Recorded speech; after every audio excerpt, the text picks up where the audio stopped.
Ayu Rosmalina atau yang lebih dikenal dengan nama panggung Ayu Ting Ting, dulunya hanyalah penyanyi dangdut dari Depok yang biasa-biasa saja. Lagu Alamat Palsu yang membesarkan namanya tiba-tiba meledak tanpa promosi besar-besaran, tanpa koneksi kuat di industri, dan tanpa alasan yang benar-benar logis. Orang-orang menyebutnya fenomena, tapi para orang pintar menyebutnya ganjil. Sejak lagu itu viral, Ayu berubah. Ia bukan lagi gadis sederhana yang suka makan di warteg dan jalan kaki ke panggung.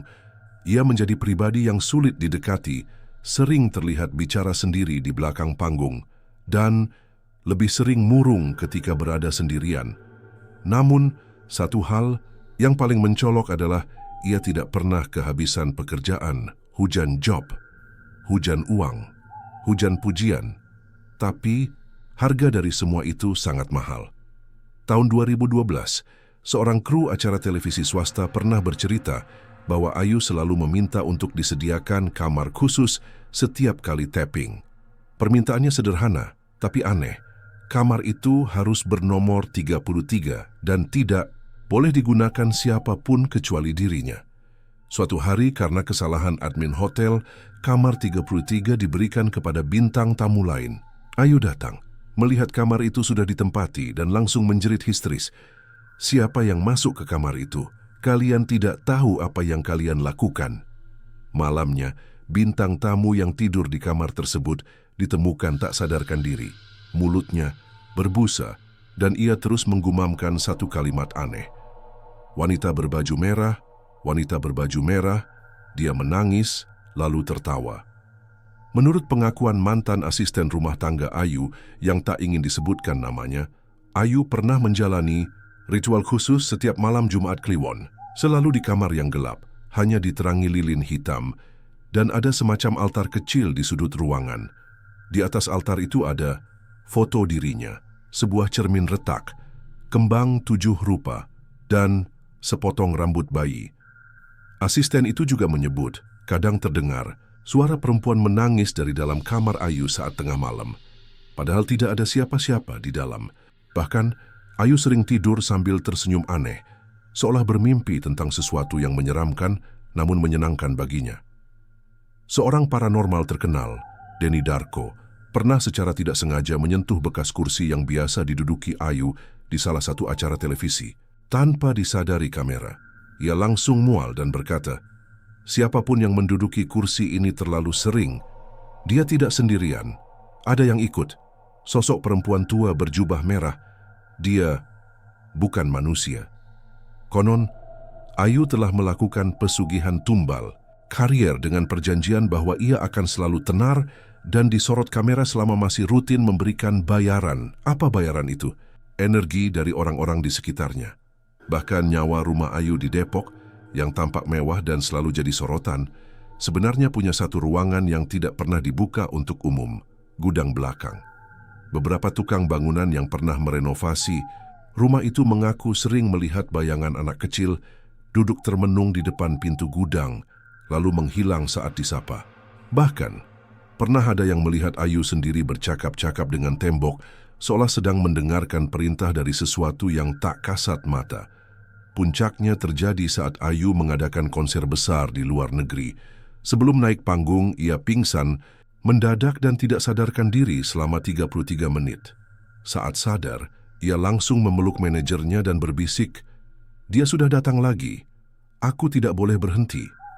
Setelah kejadian itu, seorang wartawan membocorkan bahwa Ayu sempat menolak tawaran pensiun dini dari dunia hiburan. Ia berkata, "Kalau aku berhenti, aku bisa mati. Ini bukan tentang karier, ini tentang kontrak." Rumor semakin liar. Konon, Ayu terikat kontrak darah dengan makhluk gaib dari dimensi lain yang mengharuskannya tetap terkenal. Jika tidak, satu-satu orang yang ia cintai akan menghilang. Beberapa orang percaya bahwa kisah cinta Ayu selalu gagal, bukan karena ketidakcocokan, tapi karena pasangan-pasangannya menolak menjadi tumbal. Angie, mantan suaminya, pernah mengaku bahwa malam sebelum mereka cerai, ia bermimpi melihat Ayu berubah menjadi wanita tua berjubah merah dan tertawa sambil membawa boneka bayi. Pasangan-pasangannya selalu pergi, dan setelah itu karier Ayu justru makin meroket. Yang paling menyeramkan adalah kesaksian kru televisi yang pernah tak sengaja meninggalkan kamera dalam mode standby. Kamera itu menangkap Ayu duduk sendirian di sudut panggung gelap, berbicara pada sosok tak kasat mata. "Jangan ambil Bilqis dulu. Aku masih mau jadi terkenal. Beri aku waktu 5 tahun lagi." Setelah itu, lampu studio berkedip sendiri. Kamera rusak dan file video hilang tanpa jejak. Kini, Ayu masih aktif, masih sering tampil, masih jadi bahan pembicaraan. Namun siapapun yang melihat lebih dekat akan menyadari bahwa matanya tidak lagi sehidup dulu. Ada sesuatu yang mengintai di balik senyumnya, sesuatu yang haus akan perhatian, dan tumbal baru. Karena dalam dunia pesugihan, tidak ada yang gratis. Dan untuk Ayu Ting Ting, harga ketenaran adalah keabadian yang menakutkan. Setelah kejadian pingsan di konser luar negeri, Ayu sempat cuti dari layar kaca selama 3 minggu. Namun cuti itu bukan untuk berlibur, melainkan untuk menjalani ritual penyegelan ulang kontrak.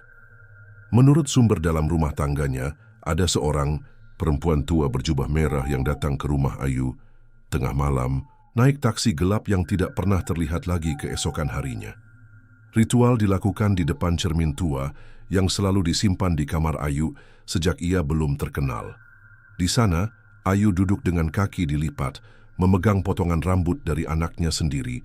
Bilqis lalu membaca mantra dalam bahasa Sunda kuno. Tiba-tiba dalam pantulan cermin, muncul bayi merah dengan mata hitam legam, menangis, tapi wajahnya bukan bayi, melainkan wajah wanita tua. Cermin itu langsung retak, dan Ayu pingsan di tempat. Bilqis, anak semata wayang Ayu, mulai menunjukkan perilaku aneh sejak ulang tahunnya yang ke-9. Ia sering duduk di lorong rumah sambil menatap kosong, lalu berkata, "Mama, katanya aku harus jadi artis juga, biar kamu bisa tetap hidup." Asisten rumah tangga melihat Bilqis berbicara dengan bayangannya sendiri setiap malam. Namun yang lebih menyeramkan, bayangan itu bergerak sendiri, tak sesuai dengan gerak tubuh. Bilqis, salah satu CCTV rumah pernah merekam Bilqis tertidur sambil mengigau memanggil, "Nenek merah, jangan ambil mama dulu." Video itu langsung terhapus misterius dari penyimpanan awan mereka. Denny Darko, yang mulai curiga dengan kasus Ayu, mendatangi rumahnya secara diam-diam. Begitu masuk ke pekarangan, ia mencium bau menyengat seperti darah dan bunga busuk. Pintu rumah Ayu terbuka sendiri, dan di ruang tamu terlihat sosok wanita dengan kerudung merah duduk di kursi goyang sambil tertawa kecil. Denny hanya bisa bertahan 3 menit di sana. Ia keluar dengan napas tersengal, wajah pucat, dan hanya berkata dia bukan manusia. Dia entitas yang sudah ditukar sejak tahun 2010. Dan sejak saat itu, Denny tak pernah membahas Ayu Ting Ting lagi di channel YouTube-nya. Manajer Ayu yang dulu paling dekat dengannya, sebut saja Mbak Sari, tiba-tiba menghilang tanpa jejak. Orang terakhir yang melihatnya mengatakan ia tampak panik, berkeringat dan terus berbisik, "Kontraknya habis. Ayu nggak bisa memperpanjang. Mereka akan datang malam ini." Malam itu terdengar jeritan panjang dari kamar Mbak Sari. Saat pintu didobrak, kamar dalam keadaan kosong, tapi di lantainya ada jejak kaki kecil, basah seperti bekas darah, mengarah ke jendela. Jendela itu tertutup rapat dari dalam. Seorang kru acara gosip rahasia pernah menyembunyikan kamera kecil di belakang panggung saat Ayu mengisi acara live. Hasil rekaman memperlihatkan Ayu berdiri di sudut gelap, berbicara pada sosok tak terlihat. Lalu, ada suara lain dalam rekaman itu, suara serak dan pelan. "Waktumu hampir habis. Jika engkau tak menyerahkan tumbal baru, maka kariermu akan kami rampas kembali." Ayu menjawab, masih dalam keadaan trans, "Ambil siapapun dari kompetitorku. Jangan anakku." Besoknya seorang penyanyi pendatang baru yang digadang-gadang sebagai penerus Ayu Ting Ting mengalami kecelakaan misterius. Mobilnya terguling sendiri di jalan tol, tanpa sebab jelas. Tahun ini Ayu mengumumkan konser spesial bertajuk 33 and Me, bertepatan dengan usianya ke-33. Namun, poster konser itu secara tidak sengaja menyebarkan sebuah simbol gaib, lambang bintang, 5 terbalik, di antara angka 3 yang saling berhadapan. Simbol itu dikenal sebagai segel perjanjian jiwa, dalam dunia mistis kuno. Yang lebih ganjil, dalam daftar undangan konser itu, nama Denny Darko dicoret paksa dan diganti dengan seorang perempuan berpakaian merah yang tidak pernah muncul sebelumnya di media. Beberapa kru menyebutnya ibu spiritual, Ayu. Satu hari setelah konser digelar, akun Instagram Ayu tiba-tiba hilang total selama 3 jam. Seluruh followersnya sempat melihat postingan misterius. "Terima kasih telah menemani. Kini waktuku habis, tapi suara ini akan tetap terdengar selamanya." Foto profil berubah menjadi wajah seorang perempuan tua tanpa mata, tersenyum lebar. Setelah 3 jam, akun kembali seperti semula. Ayu pun tampil keesokan harinya, seperti tak terjadi apa-apa. Di balik ketenaran, ada bayangan panjang yang terus mengikuti. Di balik suara yang merdu, ada jeritan yang dikorbankan. Dan di balik nama besar Ayu Ting Ting, ada janji yang tak bisa diingkari. 1 minggu setelah konser besar bertajuk 33, And Me, Ayu dikabarkan hilang dari rumah. Tidak ada satupun CCTV yang merekam kepergiannya. Namun, asisten rumah tangga terakhir yang melihatnya mengatakan Ayu sedang berdandan rapi seperti hendak tampil, tapi tidak memakai sepatu. Ayu keluar rumah tanpa alas kaki, dengan mata menatap kosong dan tangan memegang boneka kecil milik Bilqis. Lokasi terakhir yang terdeteksi dari ponselnya adalah sebuah villa tua tak berpenghuni di kawasan Puncak yang pernah menjadi lokasi syuting sinetron misteri tahun 90-an dan dikabarkan berhantu. Dalam villa itu, Ayu diketahui melakukan ritual terakhir dari perjanjian pesugihannya. Ritual ini disebut sebagai ganti raga, yaitu pemindahan seluruh energi, kekuatan, dan keberuntungan ke sosok pengganti, agar ia bisa bebas meski dengan harga mahal. Sosok pengganti adalah darah daging sendiri. Bilqis, namun Ayu ragu. Dalam momen sakral itu, ia menangis histeris dan menolak menyerahkan anaknya. Tapi, perjanjian tak mengenal belas kasih. Dari lantai villa yang penuh simbol darah, muncul entitas merah, wanita tua berjubah, dengan wajah keriput, tapi mulutnya tersenyum manis. Janji adalah harga. Kau boleh menolak, tapi harus menukar dengan nyawa. Tiba-tiba dari luar villa seorang wanita muda datang berlari. Ia adalah salah satu kontestan ajang pencarian bakat baru yang sempat viral karena wajahnya mirip Ayu, namanya Rani. Rani yang terobsesi dengan Ayu dan ingin menggantikannya, justru dijadikan tumbal pengganti secara paksa oleh entitas merah. Seketika tubuh Rani tersedot masuk ke dalam lantai dan suara Ayu kembali terdengar merdu, lantang dan nyaring. Ia pun selamat.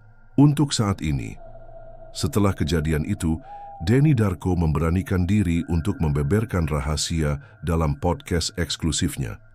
Yang kalian lihat di televisi sekarang bukan lagi Ayu Ting Ting yang dulu. Dia adalah tubuh Ayu, tapi diisi oleh jiwa yang sudah melewati batas kemanusiaan. Denny menunjukkan bukti dari rekaman metafisik. Mata Ayu dalam slow motion tidak berkedip seperti manusia, dan pantulan matanya memperlihatkan wajah berbeda, bukan dirinya. 1 bulan kemudian, Ayu kembali viral. Namun kini bukan karena konser atau lagu baru, melainkan karena sebuah video pendek di TikTok milik Bilqis. Dalam video itu, Bilqis sedang menari kecil di rumah, lalu berlari ke belakang kamera dan berkata, "Mama bilang, giliran aku yang jadi artis. Tapi aku belum tanda tangan darahnya." Warganet menganggap itu candaan. Tapi di bagian akhir video, terdengar suara wanita tua berbisik dari arah dapur. "Sini sayang, sudah waktunya belajar menyanyi." Pesugihan bukan hanya tentang kekayaan, tapi tentang seberapa besar kau sanggup kehilangan dirimu sendiri. Dan kadang, yang jadi tumbal tak sadar bahwa mereka sudah dipilih sejak lahir. Sampai jumpa di panggung berikutnya. Jangan lupa like, komen, dan subscribe untuk kisah episode selanjutnya.